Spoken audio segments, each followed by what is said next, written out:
ರಾಷ್ಟ್ರೀಯ ಹೆದ್ದಾರಿ 48ರಲ್ಲಿ ಹಿರಿಯೂರು ತಾಲೂಕಿನ ಗೋರ್ಲಾತ್ ಕ್ರಾಸ್ ಬಳಿ ಗುರುವಾರ ಮುಂಜಾನೆ ಖಾಸಗಿ ಸ್ಲೀಪರ್ ಬೋಗಿ ಒಂದು ಟ್ರಕ್ಗೆ ಡಿಕ್ಕಿ ಹೊಡೆದು ಬೆಂಕಿಯ ಆಹುತಿಗೊಂಡಿದೆ. ಇದರಲ್ಲಿ 17ಕ್ಕೂ ಹೆಚ್ಚಿನ ಪ್ರಯಾಣಿಕರು ಸಜೀವ ದಹನ ಆಗಿದ್ದಾರೆ ಅಂತ ಗೊತ್ತಾಗ್ತಾ ಇದೆ. ಇನ್ನು ಇದು ಜಾಸ್ತಿ ಆಗ್ಬೋದು, ಯಾಕಂತಂದ್ರೆ ಆ ಬಸ್ಸಲ್ಲಿ ಇದ್ದಂಥದ್ದು 32 ಸೀಟ್ಗಳಂತೆ ಮಾತ್ರ ಅಂತೆ. ಈ ಅಪಘಾತ ಸುಮಾರು ಬೆಳಗಿನ ಜಾವ 3 ಗಂಟೆಗೆ ಸಂಭವಿಸಿದೆ ಎಂದು ಪೊಲೀಸರು ಹೇಳ್ತಾ ಇದ್ದಾರೆ. ಇದೇ ಜಾಗಕ್ಕೆ ಪೊಲೀಸರು ಮತ್ತು ಅಗ್ನಿಶಾಮಕ ದಳದವರು ಬೆಳಿಗ್ಗೆ 8 ಗಂಟೆ ಹೊತ್ತಿಗೆ, ಅಂದ್ರೆ ಇವತ್ತು 8 ಗಂಟೆ ಹೊತ್ತಿಗೆ ಸ್ಥಳಕ್ಕೆ ತಲುಪಿ 9 ಶವಗಳನ್ನು ಹೊರಗೆ ತೆಗೆದಿದ್ದಾರೆ. ಹಲವರಿಗೆ ಗಂಭೀರ ಗಾಯಗಳಾಗಿವೆ, ಅವರನ್ನು ಹಾಸ್ಪಿಟ್ಲಿಗೆ ದಾಖಲಿಸಲಾಗಿದೆ. ಹಿರಿಯೂರಿನಿಂದ ಬೆಂಗಳೂರಿಗೆ ಹೋಗುತ್ತಿದ್ದ ಒಂದು ಟ್ರಕ್ಕು ಡಿವೈಡರ್ಗೆ ಹೊಡೆದು ಎದುರು ಬದಿ ಇರೋ ರೋಡ್ಗೆ ಹೋಗ್ಬಿಟ್ಟು ಬೆಂಗಳೂರಿನಿಂದ ಗೋಕರ್ಣಕ್ಕೆ ಹೋಗುತ್ತಿದ್ದ ಬಸ್ಗೆ ಡಿಕ್ಕಿ ಹೊಡೆದು ಈ ಆಕ್ಸಿಡೆಂಟ್ ಸಂಭವಿಸಿದೆ. ಇದರ ಪರಿಣಾಮ ರಸ್ತೆ ಮಧ್ಯದಲ್ಲಿ ಸ್ಲೀಪರ್ ಕೋಚ್ ಒತ್ತಿಕೊಂಡು ಉರಿದಿದೆ. ಅಪಘಾತದಲ್ಲಿ ಸಾವನ್ನಪ್ಪಿದ ಟ್ರಕ್ ಚಾಲಕನ ನಿರ್ಲಕ್ಷ್ಯವೇ ಈ ಅಪಘಾತಕ್ಕೆ ಕಾರಣ ಎಂದು ಪ್ರಾಥಮಿಕ ವರದಿಗಳು ಹೇಳ್ತಾ ಇದ್ದಾವೆ.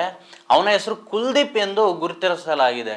ಬಸ್ನಲ್ಲಿ 32 ಸೀಟ್ಗಳಿದ್ದು ಅದರಲ್ಲಿ 15 ಮಹಿಳೆಯರು, 14 ಪುರುಷರು ಸೇರಿದಂತೆ 29 ಪ್ರಯಾಣಿಕರಿದ್ದರು ಅಂತ ಹೇಳಲಾಗ್ತಿದೆ. ಹೆಚ್ಚಿನವರು ಗೋಕರ್ಣಕ್ಕೆ ಸಂಬಂಧಪಟ್ಟವರು, ಕುಮಟಾ ಮತ್ತು ಶಿವಮೊಗ್ಗ ಎಂದು ಗುರುತಿಸಲಾಗಿದೆ. ಬಸ್ ಚಾಲಕ ಮತ್ತು ಕಂಡಕ್ಟರು ಇತರರು ಬಸ್ಸಿನಿಂದ ಜಿಗಿದು ಪರಾರಿಯಾಗಿದ್ದಾರೆ. ಚಿತ್ರದುರ್ಗ ಎಸ್ಪಿ ರಂಜಿತ್ ಸ್ಥಳಕ್ಕೆ ಭೇಟಿ ಕೊಟ್ಟು ಹಿರಿಯೂರು ಗ್ರಾಮೀಣ ಪೊಲೀಸ್ ಠಾಣೆಯಲ್ಲಿ ದೂರು ದಾಖಲಾಗಿದೆ.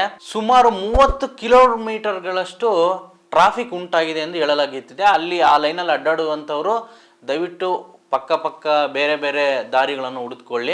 ಶಿರಾವರ ಅನ್ನೋ ಒಂದು ರೋಡ್ ಇದೆ, ಆ ರೋಡ್ಗೆ ಹೋಗ್ಬೇಕಂತ ಹೇಳಲಾಗ್ತಿದೆ. ಪ್ರಧಾನಿ ಮೋದಿ ಈ ಘಟನೆಗೆ ಪ್ರತಿಕ್ರಿಯಿಸಿದ್ದು ಪ್ರಧಾನಿ ಕಚೇರಿಯಿಂದ ಒಂದು ಟ್ವೀಟ್ ಬಂದಿದೆ. ಪ್ರೀತಿ ಪಾತ್ರರನ್ನು ಕಳೆದುಕೊಂಡಿದ್ದೇವೆ ಎಂದು ಟ್ವೀಟ್ ಮಾಡಿದ್ದಾರೆ. PM ಫಂಡ್ ಇಂದ ಸತ್ತವರಿಗೆ ತಲಾ 2 ಲಕ್ಷ ಮತ್ತೆ ಹಾಸ್ಪಿಟಲೈಸ್ ಆದವರಿಗೆ 50,000 ನೀಡಲಾಗುವುದು ಎಂದು ತಿಳಿಸಿದ್ದಾರೆ. ಸಿದ್ದರಾಮಯ್ಯನವರು ಕೂಡ ಸಂತಾಪ ವ್ಯಕ್ತಪಡಿಸಿದ್ದಾರೆ. ಹಾಗೆ ತನಿಖೆಯನ್ನು ಚುರುಕುಗೊಳಿಸಿ ಏನ್ ತಪ್ಪಾಗಿದೆ ಅಂತ ಹೇಳಿ ಅಂತ ಪೊಲೀಸರಿಗೆ ಒಂದು ಸ್ಟ್ರಿಕ್ಟ್ ಆಕ್ಷನ್ ಅಂತ ಹೇಳಿದ್ದಾರೆ.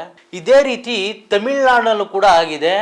ಬುಧವಾರ ಅಂದ್ರೆ ನಿನ್ನೆ ತಮಿಳುನಾಡಿನ ಸರ್ಕಾರಿ ಬಸ್ ಒಂದು ಡಿವೈಡರ್ಗೆ ಡಿಕ್ಕಿ ಹೊಡೆದು 9 ಜನ ಸಾವನ್ನಪ್ಪಿರೋ ಘಟನೆ ನಡೆದಿದೆ. ತಿರುಚಿರಾಪಳ್ಳಿಯಿಂದ ಚೆನ್ನೈಗೆ ಹೊರಟಿದ್ದ ಬಸ್ಸು ಟೈರ್ ಬ್ಲಾಸ್ಟ್ ಆಗಿ ಡಿವೈಡರ್ಗೆ ಹೊಡೆದು ಆಯ ತಪ್ಪಿ ದಿಕ್ಕು ಬದಲಾಯಿಸಿ ಅದು ಹೋಗಿ ಡಿವೈಡರ್ಗೆ ಹೊಡೆದು ಇದಾಗಿದೆ.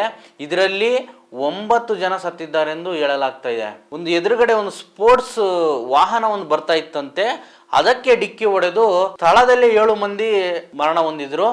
ಅದೇ ರೀತಿ ಹಾಸ್ಪಿಟ್ಲಿಗೆ ಕರ್ಕೊಂಡು ಹೋಗಿದ್ರೆ ಅಲ್ಲಿ 2 ಮತ್ತೆ ಮರಣ ಹೊಂದಿದ್ದಾರೆ. ಟೋಟಲ್ ಆಗಿ 9 ಜನ ಮರಣ ಹೊಂದಿದ್ದಾರೆ. ಇದರಲ್ಲಿ 2 ಮಕ್ಕಳು ಸೇರಿದಂತೆ 4 ಗಂಭೀರ ಗಾಯಗೊಂಡು ಸರ್ಕಾರಿ ಆಸ್ಪತ್ರೆಗಳಲ್ಲಿ ಚಿಕಿತ್ಸೆ ಪಡೆಯುತ್ತಿದ್ದಾರೆ. ಇವತ್ತು ಡಿಸೆಂಬರ್ 25 ಕ್ರಿಶ್ಚಿಯನ್ ಹಬ್ಬ. ಇಂಥ ಸಮಯದಲ್ಲಿ ಈ ತರ ಆಗಿದೆ. ಹಬ್ಬಗಳಿಗೆ ಊರಿಗೆ ತುಂಬಾ ರಜೆಗಳಿಗೆ ಹೋಗ್ತಾ ಇದ್ದಾರೆ ಬೆಂಗಳೂರಿಂದ. ಇಂಥ ಸಮಯದಲ್ಲಿ ಈ ತರ ಘಟನೆಗಳು ನಡೆದಿದೆ. ಇವರನ್ನು ಕಳೆದುಕೊಂಡ ಕುಟುಂಬಗಳಿಗೆ ದೇವರು ಶಕ್ತಿ ನೀಡಲಿ. ಮುಂದಿನ ವಿಡಿಯೋದಲ್ಲಿ ಸಿಗೋಣ. ನಮಸ್ಕಾರ.